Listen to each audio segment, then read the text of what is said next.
दुलाराय बर' फरायसा आफादाव थानानै हारिनि जेंनाफोरखौ लानानै सोमावसारबाय आरो बेवहाय आङो गोबां मोनदांथिखौ मोनदों जे माखासे खामानिखौ जोङो समाजा मावनो हायो, माखासे खामानिखौ सरकारा मावनांगौ आरो सरकारा जेला मावा अब्ला जोंनि जौगानायफ्रा नांगौ बायदि जाया। दा बिनिखायनो सोमावसारनायनि गोलाव समनि जे मोनदांथि, सोमावसारनायजों जोङो माखासे खामानिखौ मावफुंनो हायो आरो बेखौ दिनै जों मावफुंबाय, मोनसे गोरोबथा जों मोननो हाबाय। सोलोंथाइनि फारसे सांग्रांथि लाबोनो खामानि मावदोंमोन, जोंनि मानसिफ्रा सांग्रांथि फैबाय आरो जथेस्थ' फैबावनांगौ, बेखौ दुलाराय बर' फरायसा आफादा मावलांबाय थागोन। समाजाव जौ जुवा खोमसि फोथायनाय बायदिसिनाफोरनि फारसे सांग्रां खालामनांगौ, बेखौ जोङो खालामनो नाजाबोबाय, दाबो जोबाखै।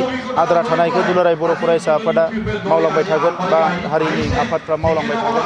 दा दिनै जोंनि थाखाय मोनसे गोनांथिया जाहैबाय मा, जे सरकारा गोबां खामानि मावनांगौ, जेरै सोलोंथाइनि जेंनाखौ सुस्रांनांगौ, जोंनि रांखान्थिनि जेंनाखौ सुस्रांनांगौ, जोंनि साख्रि बाख्रि गैयै लाइमोनफोरनि बेखारनि जेंनाखौ सुस्रांनो हायो।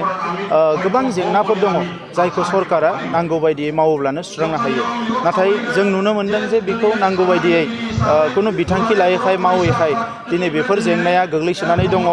दा बेनिखायनो नैबे समाव आङो बेखौनो मोनसे थिरांथा लादों जे दिनै UPPL-खौ जोंनो दादोंमोन, NDP प्रग्रेसिभ एबसु आरो जयेन्ट एक्सन कमिटि। दा बे UPPL-आव हाबनानै नैबे BTR जि गोरोबथा जालांबाय, बे गोरोबथाखौ दिल्ली आरो दिसपुराव थानाय सरकारजों जेरैखि जाया खामानि मावनो थाखाय जोङो मोनसे थासारि दानांगौ आरो बेजों लोगोसे हारिखौ जौगाहोनायनि गासैबो बिथिंनिफ्राय जिखिनि आद्रा थानाय खामानि, बेखौ राजखान्थि भाबै मावनानै जोङो बेखौ फोजोबनांगोन। दा बिनिखायनो राजखान्थिया गुबुन मोनसे लामा, बेखौ मावनो थाखाय आङो पार्सनेलि गोबाव समनिफ्रायनो खुनु राजखान्थि दोलोआव लोगो लाया, MLA मन्थ्रि जाया, MP जाया, बिदि होननानै आं माखासे साननाय आंनियाव दङमोन आरो राजखान्थिखौ आं गियोमोन। जे राजखान्थियाव फैनाय लोगो लोगोनो मानसिफ्रा बायदिसिना जि आखलखौ दिन्थियो, बेफोरखौ लानानै आं राजखान्थिखौ गियोमोन। नाथाय दिनै नुफैबाय जे राजखान्थिखौ जुदि जोङो गावनि बायदि खालामना लानो हायाब्ला, गावनि मानसिफ्रा जुदि साननाय हनायजों गोरोबनाय मानसिफोरखौ जुदि राजखान्थियाव लाबोनो हायाब्ला, गोदान सिन्ताधारा थानाय, गोदान खोथा साननो हानाय, गोदान बिथांखिफोर लानो हानाय मानसिफ्रा जुदि राजखान्थियाव फैयाब्ला, बे सरकाराव थानाय मानसिफ्रा बिदिनो जोंखौ थगायबाय थागोन, नासयबाय थागोन, सोबख'बाय थागोन आरो माब्लाबाबो जोंनियाव सोलायनाय फैनाय नङा, जौगानायाबो नांगौ बायदि फैनाय नङा। दा बिनिखायनो राजखान्थि दोलोआव थानानै बेखौ जोङो बयबो ज' लोगो नांना दैदेननानै जोङो सरकारखौ सोलायनानै जोंनि गोसो गोरबोनि जि साननाय, जोंनि आइ आफा रायजो राजाफोरनि जि मिजिं, बेखौ जों मोगथाङाव महर होनो थाखाय गोख्रों खामानि मावलांनो थाखाय बे UPPL-आव बाहागो लानाय जादों। दा बेखौ खामानि मावनायजों जागोन। दिनैथ' बर'ल' नङा, गुबुन हारिफ्राबो बेवहाय फैदों, मैयानिफ्रायनो नुनो मोन्दों। बेवहाय गोबां आफादनि दैदेनगिरिफ्रा बेयाव जइन जाफैदों आरो गाबोन समफोरो खोनानो मोन्दों गोबां आफादफोर फैबावगोन। दा बेफोरखौ नोजोर होयोब्ला BTC ओनसोलाव सोलायनायखौ बयबो लुबैदों। दा नंखायनो बयबो गोख्रोङै खामानि मावलाङोबा UPPL-आनो सरकार दानो हागोन, आं बेखौ बे समाव मिजिंथिदों। हाग्रामा महिलारि बिथाङा आं जि समस्थियाव गेलेगोन बेखौ नायगोन होनना बुंनायाथ' बे रायजोफोरनिसो खोथा। दा रायजोफ्रासो आंनो भट होगोन, बिथाङाथ' भट होआ आरो बिथाङा भट होनाङा होनबा रायजोफ्रा होआलासिनोबो थानाय नङा। बिदिब्ला थांनाय खनसेयाव बिथांमोना 40टा मोनगौमोन। बिथाङा बुंनानै हेलिकप्टार लानानै गामि गामि बेरायनायनि उनावबो बिथांमोना 19टाल' मोनदों आरो दाथ' अबस्थाया जोबोद गाज्रि।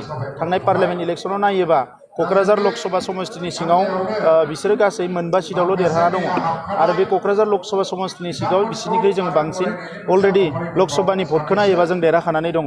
दा बर'फोरजों लोगोसे गुबुन हारिफ्राबो खौसेयै दिनै खामानि मावनो ओंखारबोदों आरो बेखौ नोजोर बोजोबोब्ला दिनै बिथांमोननि दा थासारिया बारा मोजां नङा। ओंखायनो बिथाङा आंखौ नायनानै लाब गैया, गावखौनो नायबानो जाबाय आरो आंजों चेलेन्ज खालामनानै मा मोननो। आंथ' बिथांजों चेलेन्ज खालामाखै। खामानि माव, जाथिनि खामानि माव, ओनसोलनि खामानि माव, समाज जौगानायनि खामानि माव, भटखौथ' मोनखागोन, मोनैनि जेबो खोथा गैया। दा बिनिखायनो खामानि मावैखायनो बिथाङा गिदों आरो दिनै आंखौ लानानै बिथाङा बायदिसिना खोथाफोर बुंदों। दा बेफोरबायदि खोथा बुंनायखौ रायजोफ्रा मिथियो, समाजा मिथियो, बयबो बुजियो। दा बेनिखायनो बे समाव बेखौ लानानै जेबो गोनो गोथो जानो नाङा।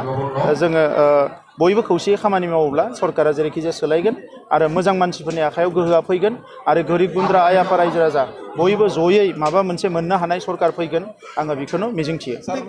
थगायनाय, फोथाय खेबस' खालामनाया बिथांनिसो खामानि, आंनि खामानि नङा। आङो सोमावसारदोंल' आरो सोमावसारगिरि हिसाबै आंनि दायित्वखौ आं लादों, आंनि बिबानखौ आं लादों। समाजाव एबसुनि बिबानगिरि हिसाबै जि खामानि मावनांगौ बे खामानिखौ मावनायनि आं बिबानखौ लाबोदोंमोन। थगायनाया बिथांमोनासो थगायबोदों। मोनसे समाव गोरोबथा खालामबाय मडेल बिटिसि बानायगोन होन्दोंमोन, मडेल बिटिसि जायाखिसै। गोबां जौगानाय खामानि मावगोन होन्दोंमोन, जायाखिसै। दा बेफोर बाथ्राखौ लानानै दिनै हिसाब लालायोबा बिराद गोलाव जागोन। दिनै रायजो राजाफोरनिफ्राय फैनाय फैसाखौ बिस्कुट राननायनि नामाव थाइसे थाइनैनि बिस्कुटखौ 100-200 थाखा लानानै बिथांमोना रानदों। गोबां माने करापसन बेवहाय जादों। दा बेफोरखौ हिसाब हमोबा बिराद गोलाव जों बुंनो हायो। दा नंखायनो बिथांनि जि खोथाफोर बेखौ लानानै जों बारा सावरायनाङा। बिथाङा ओरैनो माने मा होनो बेखौ रेजें खोथाफोरखौ बुंना मोजां मोनो, उल्थां फाल्थां बुंना मोजां मोनो, सानाव मोनसे मोनायाव मोनसे। दा बेफोर खोथाफोरखौ लानानै जेबो खर' सानांगौ गैया। दा बेनिखायनो जोङो गावनि खामानि मावनायावसो गोसो होनांगौ, हारिनि खामानि मावनायावसो गोसो होनांगौ, आं बेखौनो खावलायो। आङो ससियेल मिडियायाव गैया, ओंखायनो आं बे खोथाफोरखौबो बारा मिथिया। बिजेपिजों जों रायज्लायबाय थादोंमोन, मानोना बे गोरोबथाया जानांगौमोन। बे गोरोबथाया जाजासिम जोङो बिजेपिजों गोबां खेब सावरायदों। बिजेपिनिनो चिफ मिनिस्टार बिथां सर्बानन्द सन'वाल, मन्त्रि हिमन्त बिश्व शर्मा, दिल्लीयाव माखासे अफिसारफोर मन्त्रिफोरजों जों खनले सावरायदों आरो बे सावरायनायनिखायनो नैबे गोरोबथाया जानो हादों। दा दिनै राजखान्थि भाबै बिजेपिया मा मावगोन मा मावा बेखौ जों बुजिथ'वाखै। दा बेखौ जोङो सावरायगोन आरो सोरबाया जुदि जोंखौ लानो गोसो जायोब्ला बा जोंजों लोगो नांनानै खामानि मावनो लुबैयोब्ला जोङो अरायसम बिथांमोनखौ बरायगोन। मानोना जोंहा जेंना सुस्रांनांगौ, जेंना सुस्रांनायासो जोंनि मेन लक्ष्य। आरो गोरोबथा जाबाय, बे गोरोबथाया मोगथाङाव महर मोननांगौआसो जोंनि गुबै थांखि। ओंखायनो दिल्लीयाव दिसपुराव बिजेपि सरकार दङ। बे गासैखौबो नोजोर होनानै जायफोरा जोंजों खामानि मावनो आवगायबोगोन बिथांमोनखौनो जोङो खामानि मावनो थाखाय जोङो अराय सम थियारि जागोन।